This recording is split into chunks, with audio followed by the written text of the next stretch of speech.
Lots of amazing, talented people. You know what I mean? It's interesting that, things like Parasite become world, known.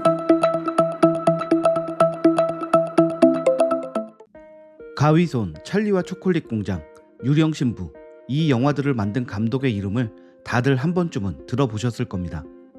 가위손 하면 떠오르는 한 사람, 바로 미국의 팀 버튼 감독입니다. 팀 버튼 감독은 그 자신만의 독특한 스타일과 감각적인 연출로 오랜 세월 명성을 쌓아왔고 확실한 매니아 팬을 보유하고 있는 영화계의 거장입니다. 팀 버튼 감독은 십수년간 함께했던 배우자 헬레나 보넴 카터와 결별하면서 대외적인 활동을 멈추고 휴식기를 가지고 있었는데요. 그 팀 버튼 감독이 최근 한국의 광장시장에서 포착되었다고 합니다. 갑작스런 그의 내한 소식에 팀 버튼? 진짜 팀 버튼? 아니 팀 버튼이 한국에? 갑자기요? 등 놀란 국내 팬들은 물론이고 팀 버튼이 활동을 다시 시작했다며 기뻐하는 글로벌 팬들의 반응이 이어지고 있습니다. 대체 어떻게 된 일인지 오늘 영상으로 소개해 드리려고 합니다. 팀 버튼 감독은 동화적이고 독창적인 작품 세계를 자랑하는 감독입니다. 새로운 영화의 장르를 개척했다고도 평가되는 세계 영화계의 거장입니다. 팀 버튼의 영화 스타일을 뜻하는 버튼에스크라는 말이 생길 정도니 그의 명성이 어느 정도인지 짐작이 되시겠죠. 자신만의 영화 세계를 구축해가던 팀 버튼 감독은 영화 가위손으로 전 세계를 휩쓸었는데요. 각본, 감독, 제작까지 도맡아서 찍은 이 영화는 약 800만 달러의 저예산으로 제작되어 미국에서만 5,636만 달러의 수익을 올리게 됩니다. 정말 엄청난 성공을 거둔 것이죠. 가위손은 팀 버튼 감독의 최고작을 뽑을 때 빠지지 않고 등장하는 영화입니다. 그의 몽환적인 작품 세계를 가장 잘 보여주는 작품이기도 합니다. 가위손은 1990년대 크리스마스 시즌 최고의 히트작이 되었고 이 기세를 이어서 연출한 영화 배트맨2는 그의 가장 큰 흥행 수익을 기록하며 큰 성공을 거두게 됩니다. 이 외에도 영화 찰리와 초콜릿 공장이나 이상한 나라의 앨리스, 애니메이션 유령신부 등 다수의 히트작을 보유하고 있습니다. 사실 팀 버튼 감독은 처음부터 성공한 감독은 아니었습니다. 현재는 특유의 상상력과 창의성으로 독보적인 영역을 개척했다고 평가를 받는 감독인데 어린 시절에는 평범함에 대한 암묵적인 강요로 굉장히 힘들었다고 합니다. 주변에 그의 창의력을 이해하고 발전시켜줄 사람이 없었던 거죠. 그러다 보니 극도로 내향적인 성격이 굳어졌고 홀로 지내는 것에 익숙해졌다고 합니다. 학창 시절에는 왕따도 당한 적이 있다고 털어놨는데요. 친구가 없어 혼자서 공동묘지와 같은 곳을 탐험하며 시간을 보냈다고 합니다. 성인이 되어서 디즈니에 입사했을 때도 본인이 하고 싶은 것을 억누르고 귀여운 아동용 애니메이션을 만드는 것에 답답함을 느꼈다고 하고요. 결국 디즈니를 퇴사한 뒤 감독의 길을 걷게 되었다고 합니다. 이후 그는 자신만의 세계관을 펼치며 세계적인 거장으로 거듭났습니다. 끊임없이 바쁘게 활동하던 팀 버튼 감독은 사실혼 관계이던 헬레나 보넴 카터와 결별하면서 작품 활동도 대외적인 활동도 뜸해졌는데요. 때문에 전 세계의 팬들이 그의 근황과 그의 복귀를 궁금해했습니다. 그러던 와중에 갑자기 바다 건너 한국의 서울 한복판에 그가 나타난 것입니다.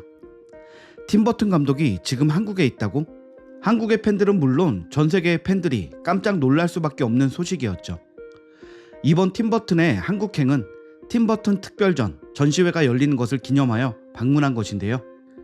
그의 대표적인 비틀주스, 가위손, 찰리와 초콜릿 공장, 유령신부 등과 관련된 작품 총 522점을 볼 수 있는 흔치 않는 기회라고 합니다. 이 중 150여 점은 이번에 처음 공개되는 작품이기도 하고요. 그런데 여기서 우리가 꼭 알아야 하는 사실이 하나 있습니다. 바로 팀 버튼 감독은 하나의 도시에서 한 번만 전시회를 여는 자신만의 규칙을 철저하게 고수하는 걸로 유명하다는 점인데요. 팀 버튼 감독은 지난 2012년 서울시립미술관에서 이미 자신의 전시회를 열었던 적이 있습니다. 그런데 이번에 서울에서 10년 만에 다시 전시회를 열면서 한 도시에서 한 번의 전시회라는 규칙에서 한국을 예외로 둔 것인데요. 이번 전시회는 팀 버튼에게 한국이 특별한 나라라는 것을 직접적으로 보여주는 예라고 할 수 있습니다. 팀 버튼은 이번 전시회 장소인 동대문 디자인 플라자, 일명 DDP 건물에도 큰 만족감을 표현했는데요. 우주선 같은 공간 안에 들어와 있으니 마치 내 집에 돌아온 것처럼 편안하게 느껴진다고 밝혔습니다. DDP 건물을 건축한 자하 하디디의 건축물은 팀 버튼 감독 자신의 작품 세계관에도 많은 영감을 주었다고 하는데요. 자하 하디디의 유작이 된 건축물이 바로 DDP입니다. 팀 버튼 감독도 이 점을 이야기하며 서울을 다시 찾아온 이유를 설명했습니다. 자하 하디디의 건축물인 DDP의 사진을 보고 이곳에서 전시를 하고 싶다는 생각이 들었다고 이번 전시회에 큰 만족감을 표현했습니다. 사실 팀 버튼 감독이 한국에 다시 오겠다고 결심하게 한 결정적 이유는 건축물 외에도 하나 더 있다고 하는데요. 바로 광장시장의 부침개가 그 1등 공신이라고 합니다. 10년 전 한국에서의 전시회 경험이 팀 버튼 감독에게는 굉장히 특별한 추억으로 남아있는 모양입니다. 그 당시에도 광장시장에서 빈대떡과 막걸리를 먹는 모습이 SNS에 올라와 화제가 되었는데요. 기분이 좋았는지 자신의 작품인 크리스마스의 악몽 캐릭터를 벽에 그리고 가기도 했습니다. 팀 버튼 감독은 그때 먹은 빈대떡의 맛과 외국인인 자신을 반겨주었던 광장시장 상인들의 넘치는 정이 무척이나 그리웠다고 합니다. 이건 이번 내한 인터뷰에서 팀 버튼 감독이 직접 언급한 사실인데요. 10년 전 광장시장에서 먹은 부침개와 시장 사람들의 따뜻한 정 때문에 한국에 다시 오게 되었다며 한국에 대한 호감을 아낌없이 표현했습니다. 맛있는 추억이라는 말이 있습니다. 맛있는 음식은 사람을 기분 좋게 하고 그 기억은 좋은 추억이 됩니다. 이 말이 뜻하는 것은 단순히 음식 그 자체가 아닌 그 음식을 먹을 때의 행복감을 뜻하는 것이기도 하죠. 이번 팀 버튼 감독의 내한을 보면 그 말이 무슨 뜻인지 알 수 있습니다. 팀 버튼 감독은 단순히 10년 전 먹었던 부침개의 맛을 잊지 못하는 것이 아니라 당시 친절하게 웃고 다정하게 대해주었던 광장시장 상인들의 정이 그리웠던 것입니다. 개인적인 침체기를 겪고 있던 팀 버튼 감독에게는 한국인들의 정이 더 특별하게 느껴졌을 것입니다. 당시 경험한 한국 문화, 한국 음식 등 모든 요소가 어린 시절부터 외톨이였다고 밝힌 팀 버튼 감독에게 큰 임팩트를 주었던 것 같습니다.